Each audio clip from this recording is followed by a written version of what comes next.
O Clique PB recebe hoje o sociólogo e cientista político Emir Sader. Ele é bastante reconhecido no cenário nacional, é escritor, autor de vários livros e também uma voz muito popular em relação aos fatos principais da esquerda e toda a conjuntura política também. Emir, você pode falar para a gente, até agora, já faz 9 meses que o presidente Jair Bolsonaro tomou posse. Como é que você tem observado o governo dele diante da sua posição de sociólogo e observador da sociedade? Eu acho que não é diante do que eu acho e penso, diante do Brasil. Eu acho que é um governo de destruição do patrimônio público, está vendendo a preço de banana áreas do pré-sal que foram fruto de descoberta com engenheiros formados em universidade pública, está destruindo os direitos dos trabalhadores, está destruindo as políticas sociais que diminuíram a desigualdade no Brasil e está destruindo a imagem do Brasil no mundo. O Brasil hoje é vítima de chacota no mundo, é um personagem tão ou mais desgastado do que foi, por exemplo, o Pinochet, muito mais ridicularizado, inclusive, né? Então, eu acho que para o Brasil, para a democracia, para o povo, é um balanço extremamente negativo. Em relação às privatizações que o senhor já citou, como a questão do pré-sal e também das empresas públicas, como é que o senhor está vendo? Eu acho que é um tema central. Eles desqualificam o Estado para poder rifar o patrimônio. Quando é o Estado que, por exemplo, descobriu o pré-sal, o Estado que projetou a Petrobras como a empresa brasileira mais importante no mundo. É o Estado que promoveu políticas sociais, fortaleceu bancos públicos, transformou muito positivamente o cenário de todo o Nordeste brasileiro. Então, eles têm que desqualificar o Estado para poder rifar o patrimônio. Quando eles falam menos Estado, estão dizendo o quê? Mais mercado. Entregar, na verdade, na mão do grande capital, especialmente o capital especulativo, porque ninguém destruiu, ninguém rasgou dinheiro no Brasil. Está faltando dinheiro, por quê? Porque está na mão dos banqueiros que não fazem investimentos produtivos e não geram empregos. Cada dia, quando a Bolsa de Valores fala quanto ela cresceu, não se produziu nenhum bem, nenhum emprego. Comprou e vendeu papéis. Especulação financeira. Esse é o setor que está monopolizando o dinheiro que devia estar impulsionando a economia. Essa desqualificação do Estado, como é que ela acontece realmente? Como é que a pessoa percebe que isso está acontecendo? Não, percebe porque está no discurso governamental que é um princípio se desfazer de patrimônio. Algumas empresas são privatizadas porque são lucrativas, outras porque não são. Quer dizer, na verdade, é a ideia de que o que está na mão do Estado é ruim. A Petrobras deu super certo. Obviamente, o Brasil passou a ser autossuficiente em petróleo. As políticas sociais deram super certo. A Caixa Econômica passou a ser o segundo maior banco do Brasil, promovendo Minha Casa Minha Vida, Bolsa Família. Isso são ações estatais, né?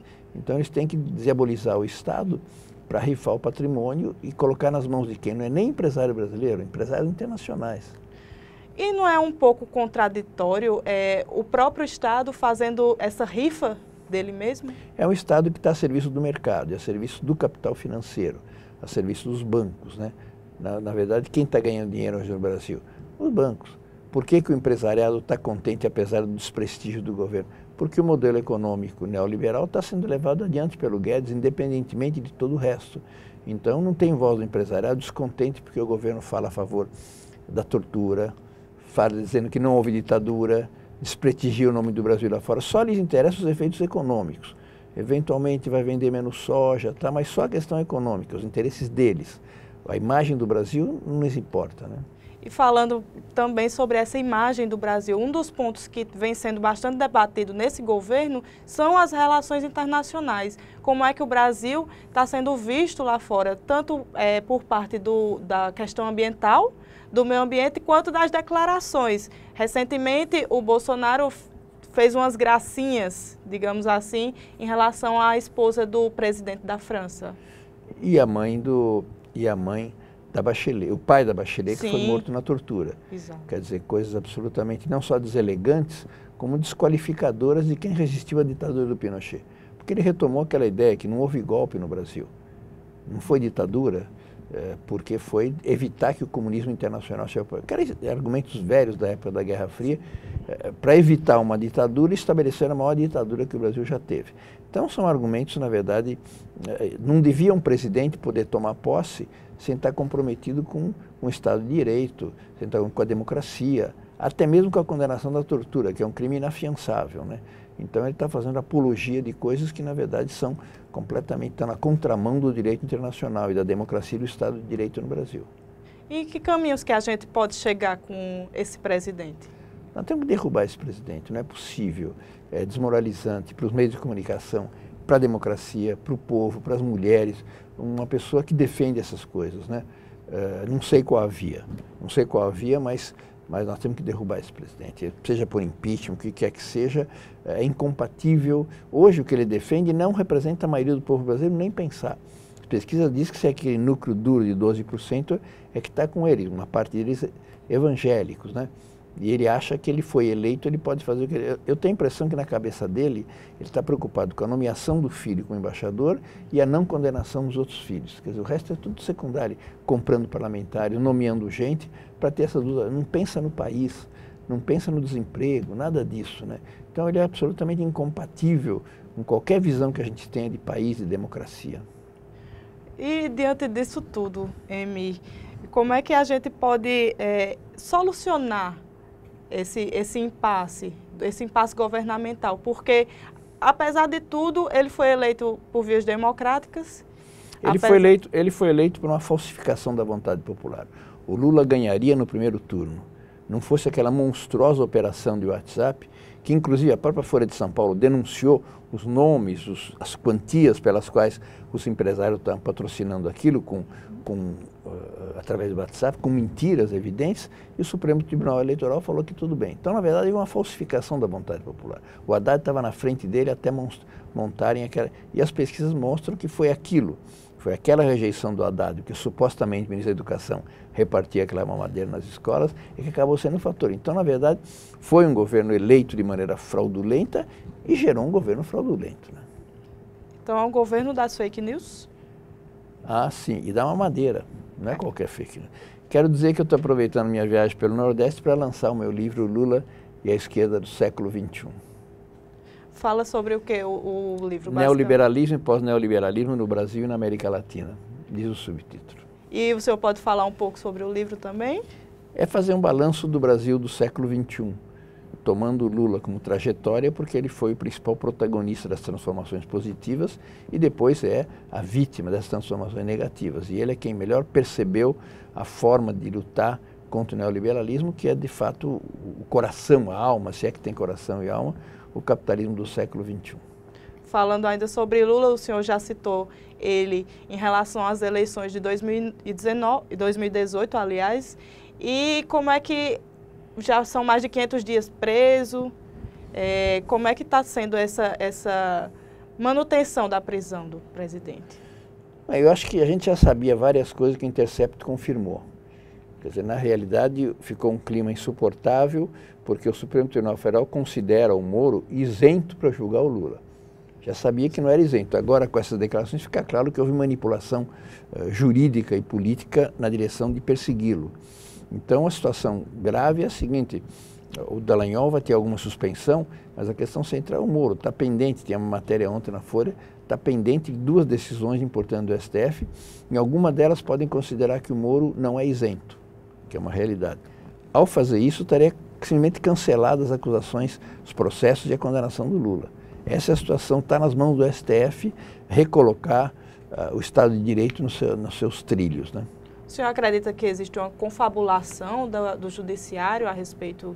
Existe uma covardia do judiciário diante da forma como os meios de comunicação criaram um mecanismo que o Lava Jato estava combatendo a corrupção. Então eles se acovardaram de colocar limites nas arbitrariedades cometidas, que agora ficam óbvias, né? Então agora eles têm a possibilidade de retificar o silêncio complacente que eles tiveram. E apesar de todo esse cenário que a gente observa no Brasil, com a presença de Bolsonaro, um presidente conservador, não é? De extrema-direita. De extrema-direita. E também a gente observa essas questões na América Latina. Em vários países estão o próprio Trump, né, nos Estados Unidos, com governos voltados mais para a direita. É uma tendência mundial? Houve uma virada para a direita que está se esgotando. Quer dizer, o Macri está derrotado, Salvini na Itália está derrotado, o Johnson perdeu maioria na Inglaterra, o Trump vai ter dificuldade para se reeleger com a crise econômica nos Estados Unidos. Então, na verdade, houve claramente uma ofensiva de direita da qual fez parte o governo Bolsonaro, que agora está ficando isolado. Dos 3 países da América Latina mais importantes, a Argentina e o México vão ter governos progressistas. O Roberto Fernandes agora foi se reunir com o López Obrador. Quer dizer, na verdade, essa onda tem mudado. O auge da ofensiva de direita ficou para trás. São movimentos que a gente percebe realmente que variam, né? Uma hora a tendência é se voltar para a esquerda, outra hora é se voltar para a direita. É uma observação que pode ser feita? Não, tem a ver assim, a direita volta ao governo, mas ela tem um modelo sumamente antipopular. Quer dizer, o modelo neoliberal só favorece os grandes fortunas, em particular o capital financeiro. Então, o Macri ganhou espetacularmente e 2 anos e meio depois estava liquidado. A mesma coisa aconteceu com o prestígio do Temer, está acontecendo com esse governo. Quer dizer, não quer dizer que a direita volte com fôlego para continuar. Eu acho que agora tem uma possibilidade de a gente voltar a ter governos progressistas na América Latina. Tem eleições em outubro na Bolívia, eleições em outubro no Uruguai. E no Brasil também temos eleições em outubro próximo, 2020, para o município. Mas aqui, hoje, nesse país, qual o cenário que se percebe, com exceção do Bolsonaro? Se percebe que a direita foi derrotada também.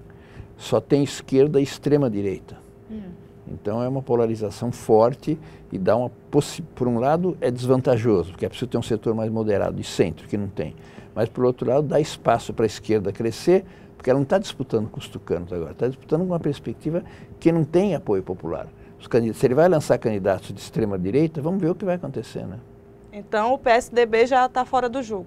Sim, senão eles teriam projetado o Alckmin para tentar ganhar. O Alckmin eles radicalizaram os setores de classe média que não quiseram mais saber dos tucanos, quiseram saber do Bolsonaro. Então, o Alckmin tinha 5% dos votos. Aí tiveram que apelar para quem tinha um pouco mais de votos, que era o Bolsonaro.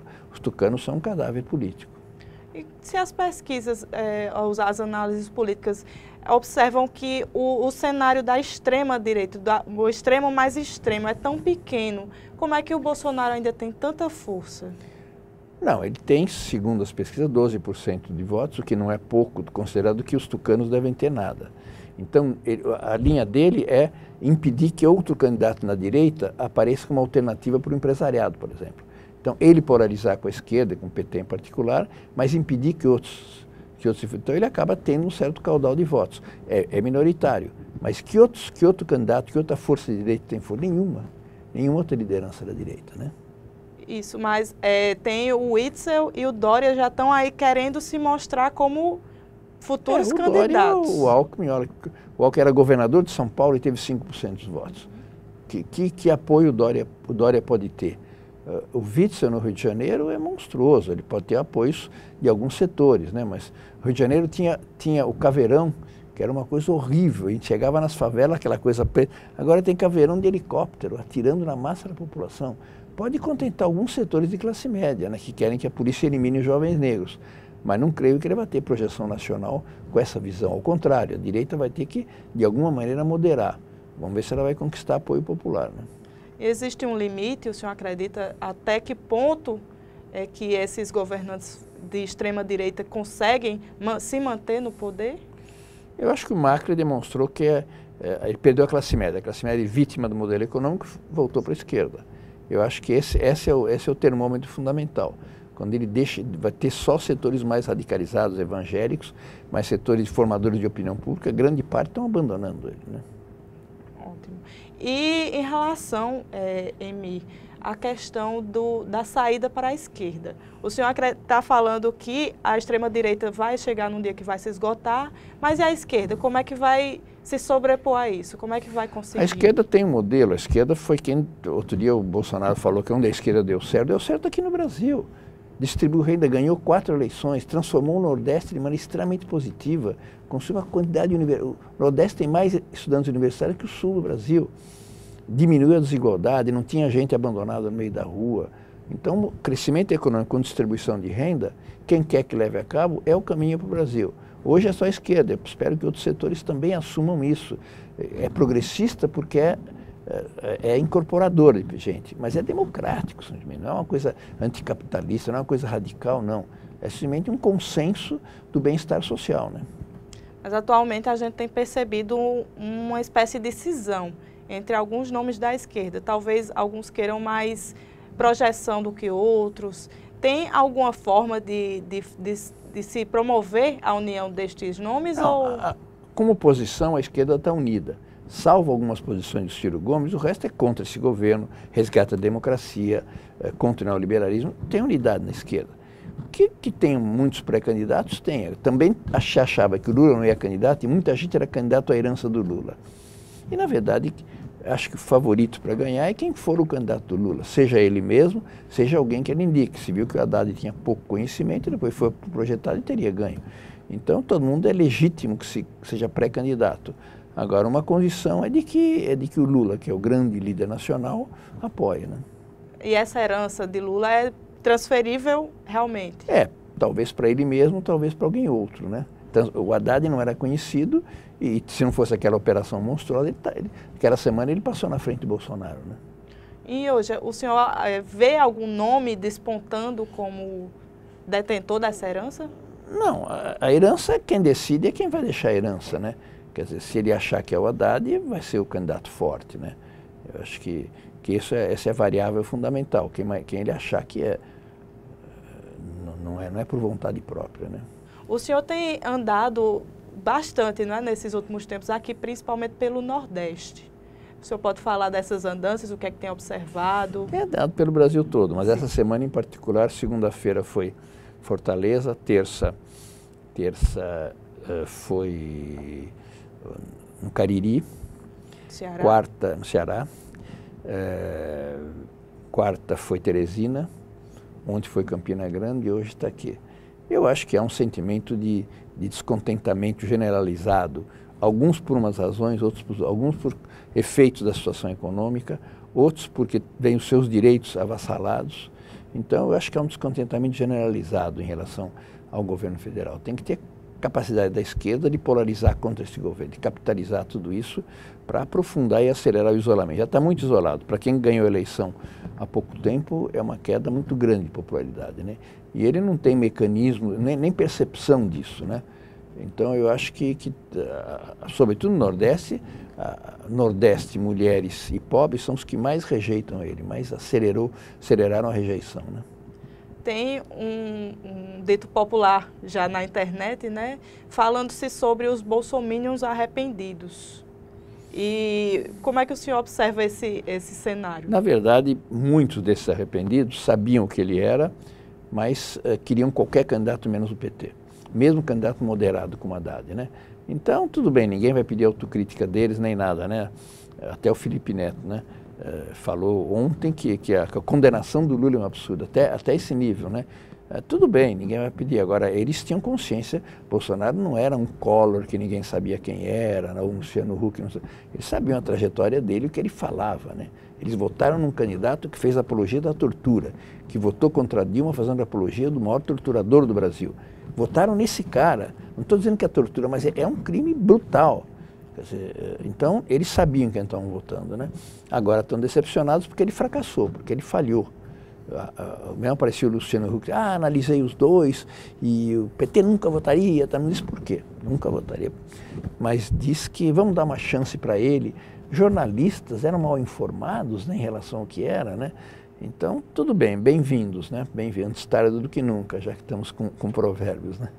Essa aversão, essa repulsa ao PT que muitos setores possuem, a que é que se pode atribuir?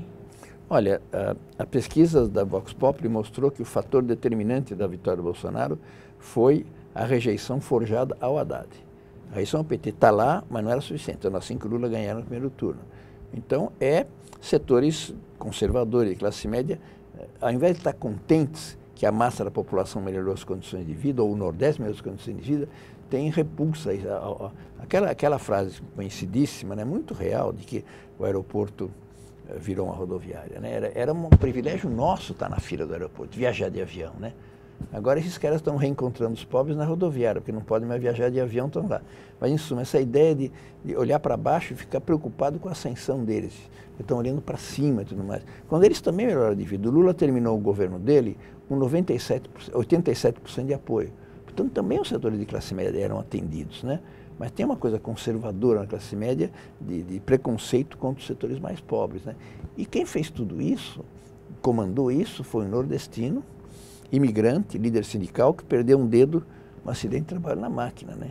É quem eles mais repudiariam, né? Então tem um sentimento de classe, de discriminação, inclusive em relação ao Nordeste, né? Como se vê nas próprias declarações de chamar depreciativamente o Nordeste de Paraíba. Eu sei, eu sou de São Paulo, eu sei o que significa Paraíba, baiano, cabeça chata, pau de arara, né? Pois é, tem muitos estereótipos, principalmente vindos do Sudeste, né, sobre os nordestinos, sobre nós. E eles ainda existem, ainda persistem. Não... O melhor presidente do Brasil, reconhecido mundialmente, é um nordestino, do interior de Pernambuco, né? Que viajou 13 dias de pau de arara para chegar lá, que foi em Graxate, foi ao Cibã, em São Paulo. Quer dizer, esse cara que é o melhor, mais bem fez pelo Brasil. Então, eles não podem continuar com isso, né? Outro dia o Bolsonaro falou, onde que a esquerda deu certo? Deu certo aqui, meu filho, deu certo no Brasil, deu certo no Nordeste brasileiro, né? Onde é que é? Quer esconder tudo isso, né? Isso tem a ver com Lula, né? Deu certo principalmente em quais aspectos o senhor fala? Inclusão social. Não tinha mais população abandonada no meio da rua, criança vendendo chiclete nas esquinas. Mas não é só emprego. Criou 22 milhões de empregos com carteira de trabalho. Por que não se discutia a déficit da Previdência? Não tinha déficit para incorporar o número de pessoas à economia formal. Salário mínimo aumento de 70% acima da inflação. Bolsa Família para 12 milhões de chefes de família. Prestígio do Brasil no mundo. De qualquer ponto de vista que se fale, só dá para falar bem daquela época. O Brasil melhorou. Pergunta para as pessoas, melhorou ou piorou a situação de vida quando vieram no governo do PT? E melhorou ou piorou quando saíram, né? Acho que é óbvio, né? O Nordeste está pagando um preço caro, com discriminação, inclusive econômica, por ter sido aquele que mais resiste a esse tipo de governo, né? O Nordeste já resistiu a muitos governos que negavam, basicamente, o auxílio, negavam instrumentos para ascender. O Nordeste hoje tem mais estudantes universitários do que o Sul rico do Brasil. Lá não diminuiu, aumentou. Mas o que se criaram de universidades no interior do Nordeste, isso é a inclusão social, a inclusão da perspectiva, futuro, né? Antes cada família tinha que decidir um moleque para estudar lá. Agora estudam todos, estuda a mãe, estuda o pai. É uma transformação que todos os brasileiros deviam estar contentes, porque era muito desagradável e voltou a ser viver no Brasil. O Brasil era o país mais desigual do continente mais desigual. Está voltando a ser. É ruim você andar na rua e ver as pessoas abandonadas, né? Então nós devíamos todos estar contentes, né? Só que tem alguns setores que são conservadores e que pensam em si mesmos só, não pensam na massa da população. O principal reflexo dessas atitudes de Bolsonaro, o senhor enxerga a economia, não é? Como um dos fatores. E a violência, a discriminação e a violência. Quer dizer, o genocídio dos jovens negros, né, impunemente. Parece que se delega à polícia a responsabilidade de eliminá-los, né? Morrem 8, 9, 10 sem nome, sem sobrenome, sem namorada, sem mãe, sem nada, né? Eles são vítimas da violência e tentam fazer que eles sejam agentes, que é diminuir a idade de imputabilidade penal, como se eles fossem responsáveis. Pelo menos é polícia, né? Polícia corrupta, polícia violenta, né? Narcotráfico. Então, tudo isso piorou. A segurança pública piorou muito, né? E como é que o senhor observa o que a gente tem pela frente? Se caso aconteça realmente a queda de Bolsonaro antes do previsto, antes das próximas eleições, o general Mourão assumiria a presidência? Não, eles têm tudo blindado, quer dizer, como o Congresso decidiu que na primeira parte do mandato ficou, e a segunda parte o Congresso elegeria quem ficasse, imagina esse Congresso que está aí. Mas então eles têm tudo sob controle. Mas provavelmente cairia ele e alguns dos piores ministros talvez fossem arrastados também, né? O ministro da Educação como esse é um monstro, um inimigo da educação. Aquela ministra dos Direitos Humanos lá, a ministra das Relações Exteriores, né? Eu acho que alguns caras, então o governo, talvez até para a direita, não a extrema para a direita, fosse melhor, talvez.